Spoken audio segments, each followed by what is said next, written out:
Hi, I'm Sydney Lane, and I'm here with my friend Anneke Van Buren, and we're here because I have a few questions for her. How did you get involved in the adult industry? Well, I was a single woman, and I was on these adult dating sites, and a young man reached out to me, and he said, I think you have a future in doing adult films as a mature woman. There's a big demand for the older woman. And so we got together and we talked about it. It was a little bit of a scary proposal, but not too much, because I was comfortable in my own skin, Yes. my own body, because I'm a nudist for several years. So I didn't have a problem with that. And we first started filming in 2004. And he had built a website for me for the filming. And it was, I can't even remember the initial site because it was a totally different format when we started, but it morphed into AnnikeExposed.com. And AnnikeExposed.com was scenes of seduction and romance between the older woman and the younger man. Like that. So what motivated you to pursue this career? In this field, Yes. I'm a Leo, probably a big ego. I was in the lifestyle. I was a nudist. I wasn't shy about my body, and I really liked the fact that I might be able to make some extra income and have some fun at the same time. Very important. Yes. Yeah. Absolutely. Yeah, I imagined you created quite a following. I did. And so at that point in time, I wanted to broaden that market, solidify the brand that I had established for myself. And I was on Twitter. I'd been on Twitter for years, and I had a very large following. And everybody on Twitter, not everybody, but many on Twitter said to me, why don't you have an OnlyFans page? And frankly, it was overwhelming. And if it hadn't been for the help of a friend, Are you saying it was overwhelming to get into, knowing how to set that up? Yes. Or okay. Yes. Did the numbers come through quickly when you set it up? I mean, was that overwhelming, or did it take like just? No, fairly quickly in the beginning, because I had a big following on Twitter and Instagram and YouTube, and so I was known in the adult film industry. And what, to my surprise, and it still surprises me, that people will reach out and they'll say, Anneke, I have been following you for years, lots of years. And I would say, don't tell me how old you were when it started. Keep that quiet, Loki. I don't want to know. It's okay. We're all right with that. How old are you now? I'm over 21. Okay, we can talk. How did you actually start the OnlyFans? Get it going. Well, I have a good friend who lived in this community where I am. I've known for years and years and years, who is very adept with all things technical on the internet, and a videographer, and we'd work together. Technical stuff, yes. Yeah, it's not my strong suit. And he is the one that walked me through. Thank God. There's Setting somebody up- that comes through for us at times, because I know. we need them. And it was complex. It was a lot of work, but it was well worth the effort. Yeah. Excellent. It was a huge help. Nice. Can you share some memorable experiences while you've been in this career? I think my first one that really is a standout was in 2008, when Scoreland, it's now Scores magazine, it's gone through different iterations of name, asked me to come and film with them. And it was a 2-day shoot. And what most people don't understand is that filming adult content is very difficult with the commercial people. Up until that point in time, I had done my own website. We set our own format. We sat down with each other and discussed what we wanted to do, and then the camera rolled. That was it. We didn't stop and start. We didn't have a script. and it was fun. Shooting commercial porn is not fun. It's hard work. And so that was the first 2 days. I mean, every night I'd have to take Advil before I went to bed. Oh. So, but it was a wonderful experience. It taught me a lot about how to play to the camera, and I learned from it. It wasn't altogether positive. One of the people that I filmed with was not a nice person, and he kept criticizing me. I didn't do this right, I didn't do that right, and that staff did not stick up for me at all. So I had to stick up for myself. But I learned from it. And so I would much rather film my own content than work with the big commercial ones. And that's why I haven't really pursued that angle of my career. It's mostly been considered amateur porn. So when you talk about that commercial end, when you're really with someone and they're filming you, does that mean that you can continue on without it breaking and they say stop and we have to do this or that? You stop and start constantly. It takes forever to film a scene.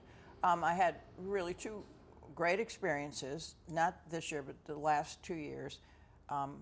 Brazzers out in LA asked me to come and shoot with them for gilft.com. And they flew me out to LA, and they paid for my hotel expenses, my Uber, all of those things. And then we had a shoot, and you arrive around 11 o'clock in the morning, and everything's scripted. You get the script ahead of time, and you have to memorize it. And it's probably a 20 to 30 minute film. You are there 4 to 5 hours.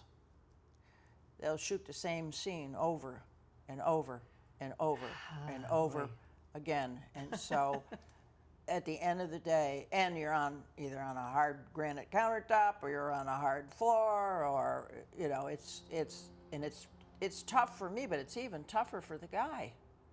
Right. So it's hard work, but they're really professional people, really great to work with. So I enjoy doing that. It's for someone that hasn't, maybe they could still get into experiencing that to get into where you're at with the career, right? I mean, everything is an experience, and we grow through that or learn. Right, right. It's hard to break into the business. It's especially hard to break in if you're a guy. And I've been blessed and lucky that I was noticed in the beginning, and I was an older woman when I began in this field. And at that time, that was unusual. Now there's lots of older gals that are in the porn business, but it's still mostly a youth-driven industry. How did you get your OnlyFans following? I had built up a following over the years with people watching my other websites and from Score and from Brazzers, but most of my following came from Twitter and YouTube and Instagram.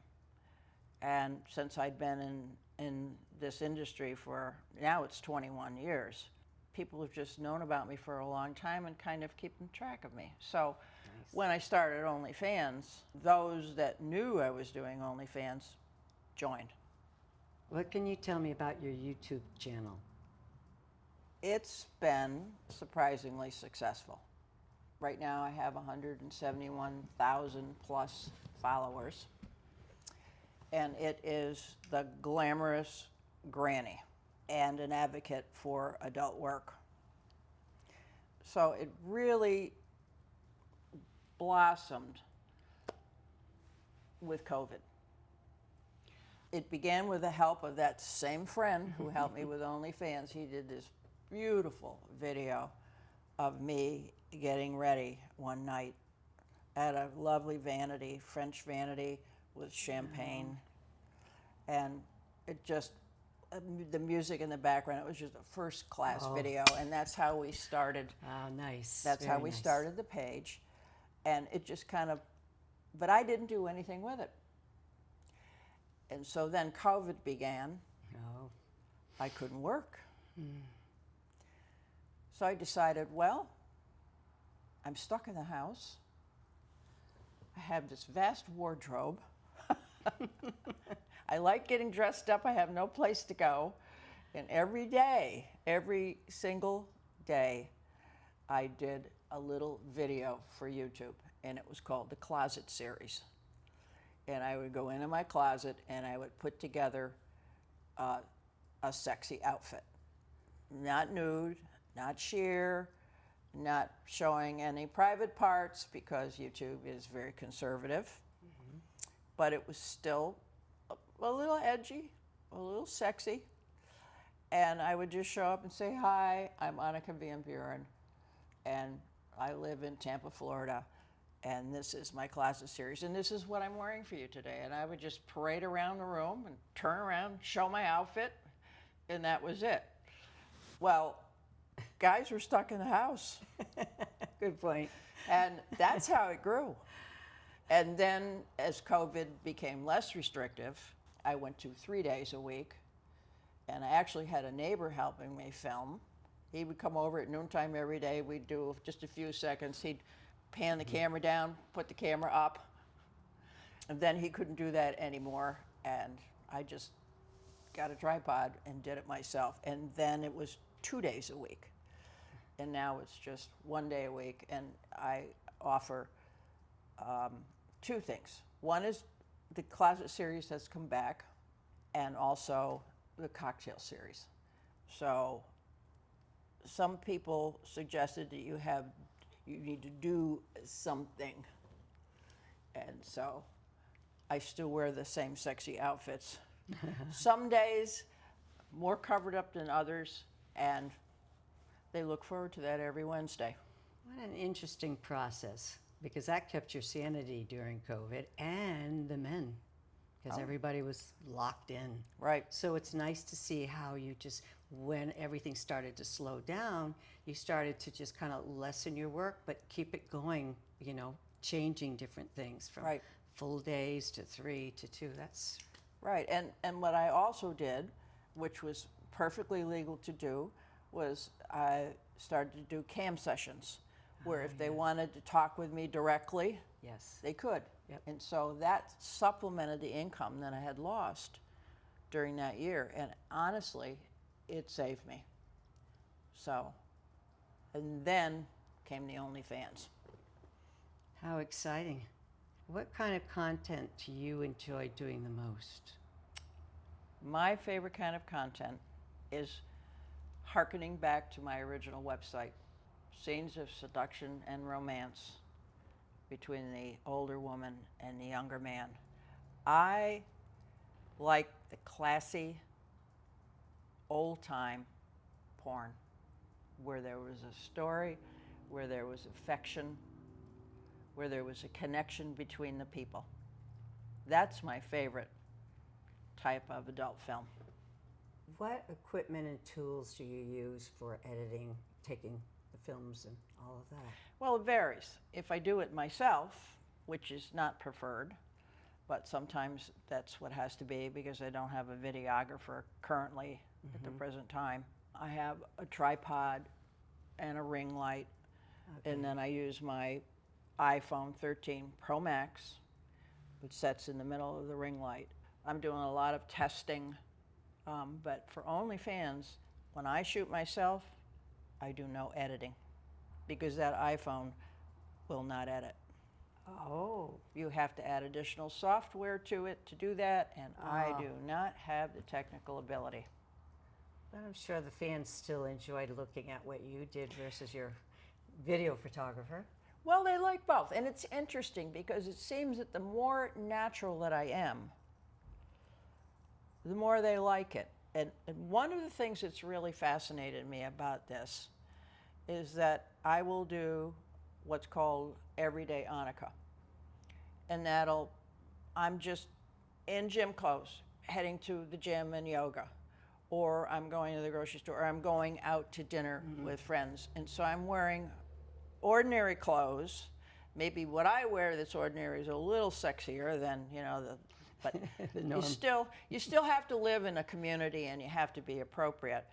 And they, a lot of times they like that just as much. but not all the time. They want to see me in next to nothing or nothing. The less, the better. How has this industry affected your personal life? That's a good question.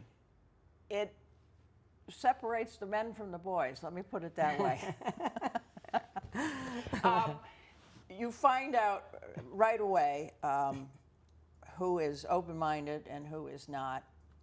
And if I advertise, like I will advertise on adult swinger dating sites for people to film with. So we're already in an atmosphere of openness and acceptance. So I really move and live in that world. And I'm going to say this might offend a lot of people, but I don't move and date in the vanilla world. There is no point. Because if I can't be who I am and do what I do and be myself, there's no point in even going out on a date. Wow. So I choose from another world for my personal life. I'm circumspect about what I do among my family's friends and my neighbors and where I live. It's none of their business. I'm very discreet about it, so that part of it limits me. But you know, a lot of people in life have little things on the side that they don't want other people to know about, and I'm really not any different than they are. So it hasn't adversely affected my personal life. And those, when I do date someone, it's with the full knowledge. They have the full knowledge of what I do. So that then there's no, oh, I don't like what you do and I don't want to see you anymore, because they already know. See, that's how well you know yourself, because they have to, in order to just feel that, it's like, and express yourself. It's a very strong place within yourself, and it's phenomenal, because that would be the way to live. You're happier that way, of Right. just being yourself and people accepting it or not, you know? I didn't learn until my 60s who my authentic self was. Wow. I didn't, I was in a long-term marriage and really wasn't allowed to be who I was, nor did I know who I was. And so when I left and went out on my own, it was a journey to find out who I was and to like who I was and to accept who I was and to realize that I always had this slightly kinky side beyond the envelope. I think we all do. It's those that step out and go do it. Yeah, it's all hidden. Yeah, so, but that's how I chose to live my life. And then I went on a journey to really get to know myself better. And that's one of the things that I will hear all the time from younger men, is the reason that they choose the older woman is because she knows who she is, she knows what she wants, and there's no baloney. And we don't need to have a man in our life. If we choose to have a man in our life, it's because it's what we want, and they come with us on mutual terms. Absolutely. So being who you are, wholly and fully, is the way to live, I believe. That's a very interesting way, holy. I like that. Wholly and Because- fully. Yeah. Phenomenal. Did anyone ever ask you to speak? You'd be very good up there with the whole of whatever selling, but you have a way of speaking very nicely. Thank you. As a matter of fact, people are hearing it. Would you like to start another business or no? Another business? Just in case they say, I've or had- a mentor for a new lady coming into the industry. What I have found with mentorship is that ladies do not appreciate your time. Oh, Don't even think that they might offer you some remuneration for your time, or don't even listen to what you say. So I'm not terribly interested in mentorship. I have had, over the years, people asked to interview me, and I have not done it because of my family. My family knows what I do for a living. They totally accept it. Would they wish maybe I had done something else? But now they've just given up and they just accept it. So it's who she is. She's, a little off the wall, but that's mom, or that's my sister, or that's, whatever. So, wow. Yeah, but, it's the life I chose. So that's why you look so happy, is because you're pretty much the whole thing here. I am You know, happy. knowing that family or friends and always kind of wondered about doing this, but now they know, so it's even much more of an openness for you. How Right, lovely. right. But that's part of the reason why I haven't spoken publicly or done podcasts.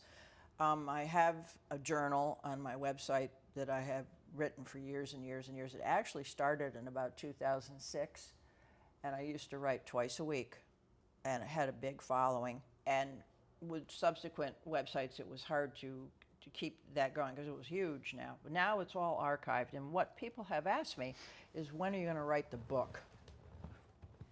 And I'm too lazy to write a book.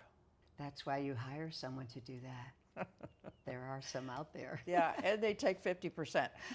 Well, it's a beginning. You know- Then you'll know, and you can go into your second book. I've thought about this, and I just have no desire to write a book.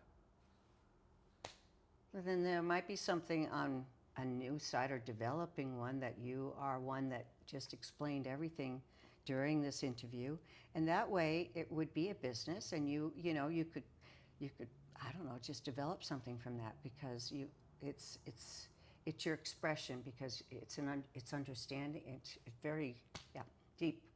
Well, if I wouldn't turn down the thought of listening to someone about it. One of the things that I have found in this business is there are a lot of people that say they want to help you, and all they really want is your money and do nothing. And I found that out on OnlyFans, so you have to be very careful who you trust. That one always gets covered. There. That's the bigger one. Is it? Yeah, that one's bigger than the other. This one's bigger than this one.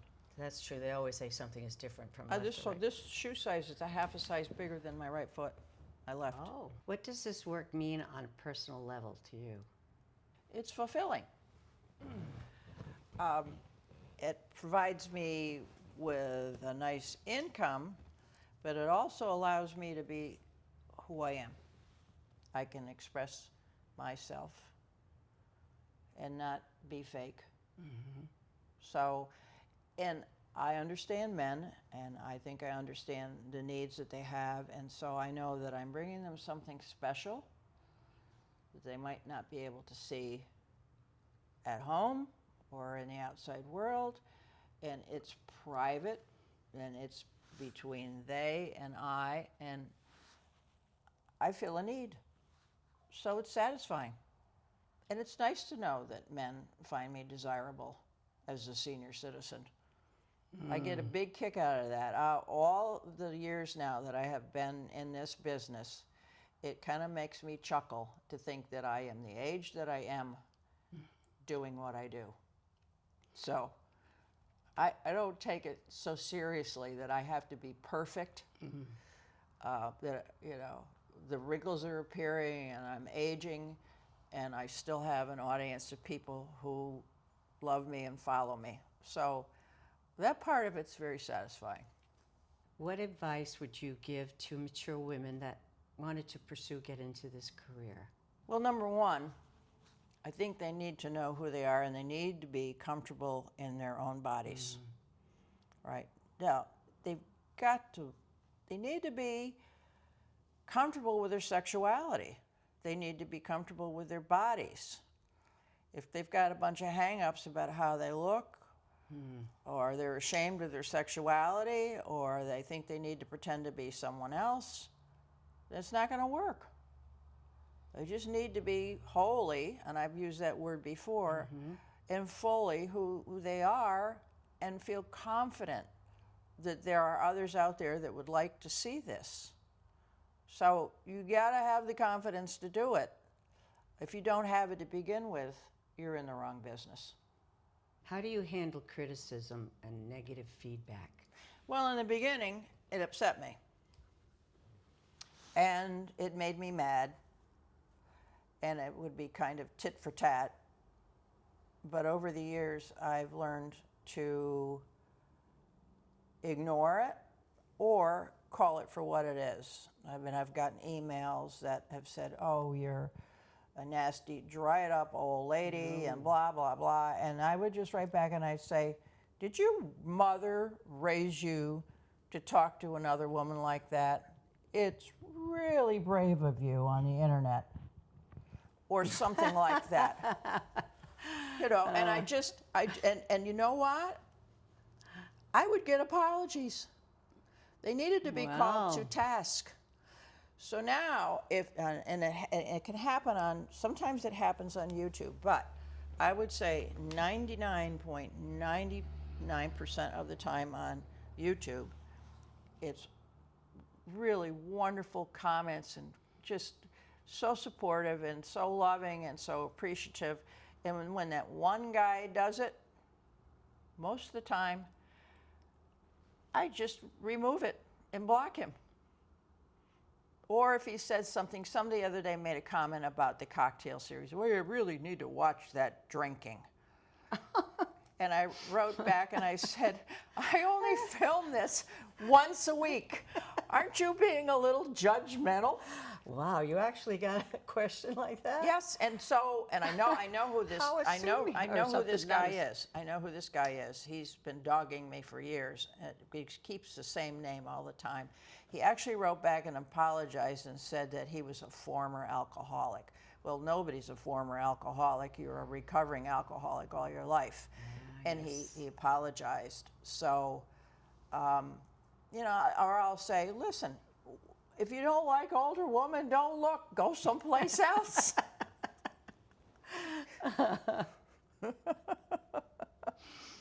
You mentioned nudist resorts. What was it like living there? Well, it's not a was, it is.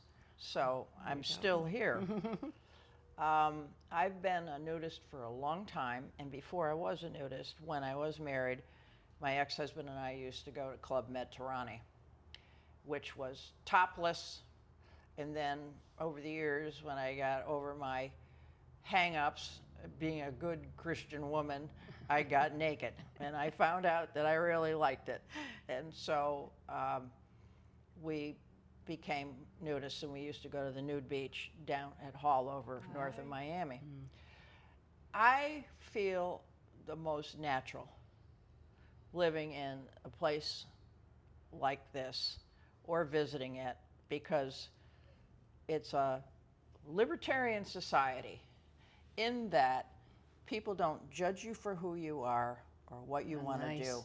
Nice. And that's so unlike the outside world. I feel free here. I was going to say that. Freedom. Exactly. What a nice feeling. And it doesn't matter what your body type is, whether you're skinny, whether you're fat, whether you're young, whether you're old. It's being in a nudist environment isn't about sex, it's about freedom. How has nudism affected your work in the adult industry? It's enabled me to be comfortable with my body, not be self-conscious about showing myself before the camera. It's really as simple as that. I think you've covered quite a bit. Is there anything you'd like to add? Well, I'd just like to say thank you for the opportunity, Thank you. for being here, and I hope I've allayed some fears and erased some misconceptions. And most importantly of all, I think people out there should see those of us that are in the adult business as regular, everyday people who might move and march to the tune of a different drummer and not be so judgmental and quick to assume about who we are, because we're human beings just like everybody else. Well said. Thank you. Thank you. Thank you for having me. Thank you for coming.